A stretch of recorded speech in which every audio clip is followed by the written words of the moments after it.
नमस्कार विद्यार्थी मित्रांनो, स्वागत आहे तुम्हा सर्वांचं परत एकदा आपले जॉब कॉर्नर या यूट्यूब चॅनलमध्ये। विद्यार्थी मित्रांनो, जसं की ठाणे महानगरपालिकेअंतर्गत तब्बल 1773 पदांसाठी मोठी पदभरती इथे निघालेली आहे आणि त्या पदभरतीमध्ये आरोग्य विभागातील देखील पदे भरून घेतली जात आहेत। तर त्याच्यामधीलच एक स्टाफ नर्स जे पद असणार आहे त्या पदाबद्दलची आपण सर्व माहिती आजच्या व्हिडिओमध्ये पाहणार आहोत। त्याच्यामध्ये आपण सिलेबस काय असणार आहे या पदाबद्दलचा आणि कॅटेगरी वाईज किती पोस्ट इथे रिक्त असणार आहेत या सर्व गोष्टी आपण आजच्या व्हिडिओमध्ये सविस्तरपणे पाहून घेणार आहोत। तर विद्यार्थी मित्रांनो, हा व्हिडिओ अत्यंत महत्त्वाचा असणार आहे, तर तुम्ही सर्वांनी व्हिडिओला सुरुवातीपासून शेवटपर्यंत नक्की पाहायचा आहे। खूपच महत्त्वाची माहिती आजच्या व्हिडिओमध्ये तुम्हाला इथे पाहण्यासाठी भेटणार आहे। व्हिडिओ सुरू करण्याच्या आधी विद्यार्थी मित्रांनो, जर तुम्ही आपल्या चॅनलवरती नवीन असाल तर आताच आपल्या चॅनलला सबस्क्राईब करून घ्या आणि व्हिडिओला देखील लाईक करा। तर चला आता व्हिडिओला सुरू करू।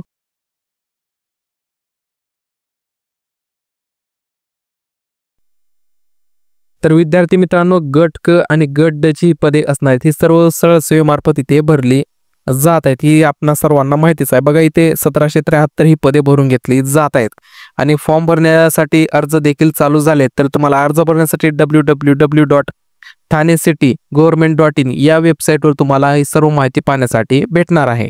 त्यानंतर विद्यार्थी मित्रांनो, आता ऑनलाईन अर्ज करण्यासाठी तुम्हाला या तारखा पण इथे सांगितलेल्या आहेत। बघा, अर्ज सादर करण्यासाठी कालावधी 12 ऑगस्ट पासून 2 सप्टेंबर पर्यंत तुम्हाला इथे अर्ज करता येणार आहे आणि परीक्षा शुल्क भरण्याची शेवटची तारीख पण तुम्हाला इथे 2 सप्टेंबरच असणार आहे आणि परीक्षेसाठी हॉल तिकीट जे असेल तुम्हाला परीक्षेच्या 7 दिवस अगोदर तुम्हाला इथे मिळणार आहे। तुम्हाला SMS द्वारे किंवा तुम्हाला ईमेल द्वारे हा इथे मिळून जाणार आहे। त्याच्यानंतर परीक्षेसाठी परीक्षा शुल्क जे असणार आहे, मागास विद्यार्थ्यांसाठी 1000 रुपये फीस आहे आणि मागास विद्यार्थ्यांसाठी इथे 900 रुपये फीस तुम्हाला इथे अशी लागणार आहे। तर चला आता त्याच्यानंतर आता आपण सुरू करू की कशा प्रकारे तुम्हाला या सर्व गोष्टी पाहण्यासाठी भेटणार आहेत। विद्यार्थी मित्रांनो, या जाहिरातीमधील 14व्या क्रमांकाचं जे पद असणार आहे, बघा विद्यार्थी मित्रांनो, तुम्हाला ही जी नोटिफिकेशन आहे ही ब्लर स्वरूपात ते पाहण्यासाठी भेटणार आहे। तर क्लॅरिटी वाढून व्हिडिओला पहा, कारण की PDF अशी इथे भेटलेली आहे। तर बघा, परिचारिकाचं जे पद असणार आहे 14व्या क्रमांकाचं, जिद्द शाळेमध्ये तुमचं हे पद असणार आहे। गट क चे हे पद असणार आहे। या पदासाठी वेतन श्रेणी जे असणार आहे S13 चा पगार भेटणार आहे, म्हणजेच 35,400 पासून 1,12,400 हा पगार तुम्हाला ते पाहण्यासाठी भेटणार आहे। आता बघा, पदसंख्या किती भरल्या जात आहेत याच्यासाठी एकूण 3 पदे ही भरून घेतली जाणार आहे। त्याच्यामध्ये अनुसूचित जातीसाठी 1 पद आहे, विजा अ साठी 1 पद आहे आणि अराखीव साठी 1 पद, अशी 3च पदे इथे भरून घेतली जात आहेत।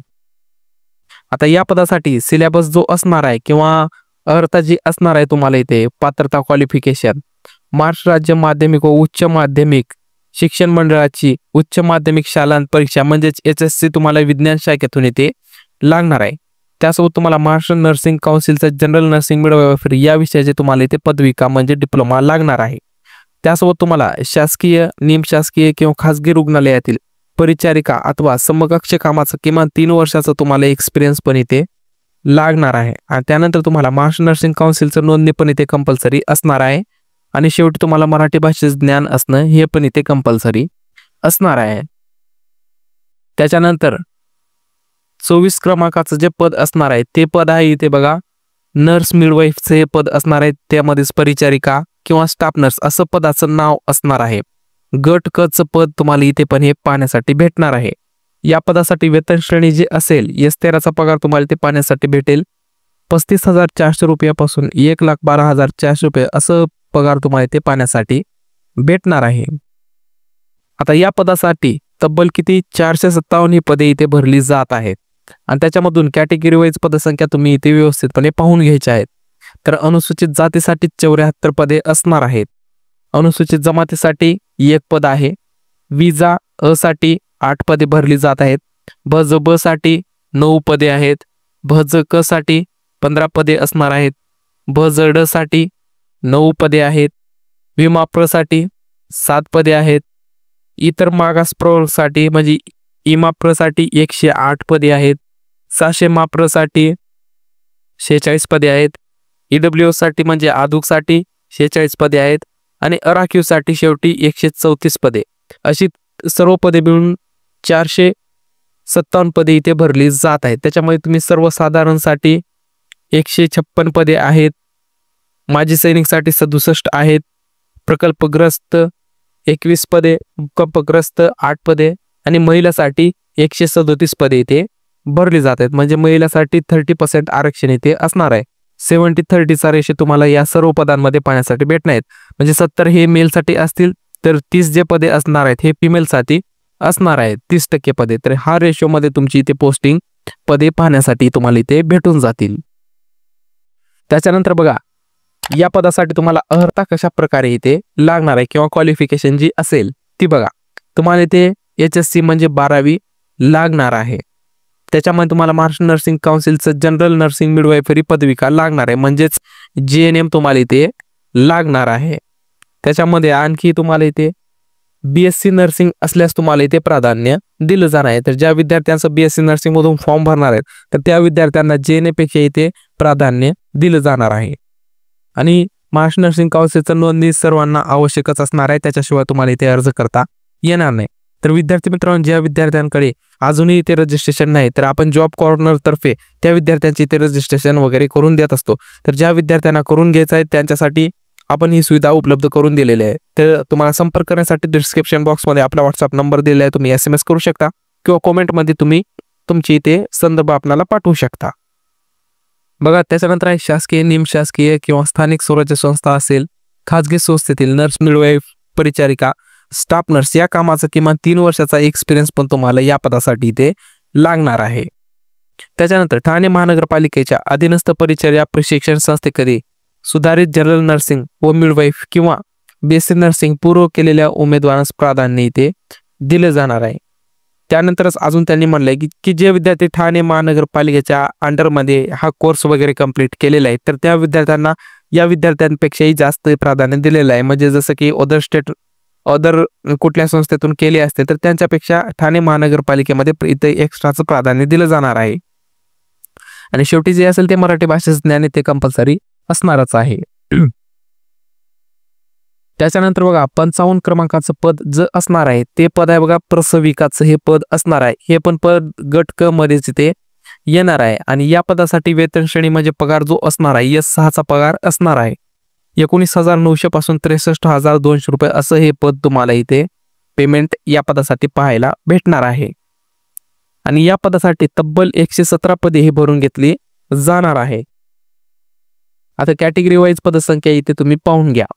तर अनुसूचित जातीसाठी 23 पदे आहेत, अनुसूचित जमातीसाठी एकही पद नाही, विजा अ साठी 4 पदे असणार आहेत, भजब साठी 1 पद आहे, भजक साठी 3 पदे आहेत, बजड साठी 3 पदे आहेत, विमाप्र साठी परत 2 पदे आहेत, इमा व साठी 30 पदे आहेत, साशेमाप्र साठी 12 पदे आहेत आणि आदुक साठी 12 पदे आणि अराखीव साठी 27 पदे. अशी तब्बल 117 पदे प्रसविका या पदासाठी इथे भरली जात आहेत. त्यानंतर विद्यार्थी मित्रांनो, सर्वसाधारण मध्ये तुम्हाला 40 पदे पाहण्यासाठी भेटून जातील. आता टोटल कशा प्रकारे तुम्हाला इथे डिस्ट्रीब्युशन आहे ते पण इथे पाहून घ्या. तर महिलांसाठी 30% आरक्षण इथे विद्यार्थी मित्रांनो असणार आहे. तर फिमेल कॅन्डिडेटसाठी 36 पदे इथे असणार आहेत. बाकी माजी सैनिकसाठी 15%, प्रकल्पग्रस्तसाठी 5%, भूकंपग्रस्तसाठी 2%, अंशकालीनसाठी 10%, खेळाडूसाठी 6%, अनाथ मुले असतील तर 1%. अशा प्रकारे इथे डिस्ट्रीब्युशन तुम्हाला पाहायला भेटणार आहे. आणि ते जनरल मेलसाठी ते 70 रेशो आणि फिमेलसाठी 30चा रेशो तुम्हाला ते पाहण्यासाठी भेटणार. तर अशा प्रकारे इथे पण डिस्ट्रीब्युशन पाहायला तुम्हाला भेटून जाईल. त्याच्यानंतर आता या पदासाठी पण तुम्हाला अर्हता किंवा पात्रता कशा प्रकारे लागणार आहे. तर या पदासाठी तुम्हाला महाराष्ट्र राज्य माध्यमिक व उच्च माध्यमिक शिक्षण मंडळाची तुम्हाला माध्यमिक शालांत परीक्षा उत्तीर्ण म्हणजे SSC 10वी इथे लागणार आहे. आणि त्यानंतर 10वीवर तुम्हाला इथे ऑक्झिलरी नर्स मिडवाईफ म्हणजे ANMचा तुम्हाला इथे अभ्यासक्रम इथे लागणार आहे. आणि त्यानंतर महाराष्ट्र नर्सिंग काउन्सिलचं तुम्हाला नोंदणी रजिस्ट्रेशन इथे कंपल्सरी असणार आहे. त्यानंतर इथे पण तुम्हाला परत 3 वर्षाचा कामाचा अनुभव इथे मागितला जात आहे. तो शासकीय असेल, निमशासकीय असेल, स्थानिक स्वराज्य संस्था असेल किंवा खाजगी वैद्यकीय रुग्णालयातील प्रसविका ANM म्हणून असेल तर तुम्हाला इथे अशा प्रकारे अनुभव पण लागणार आहे. आणि शेवटी मराठी भाषेचं ज्ञान तर सर्वांना इथे कंपल्सरी असणारच आहे.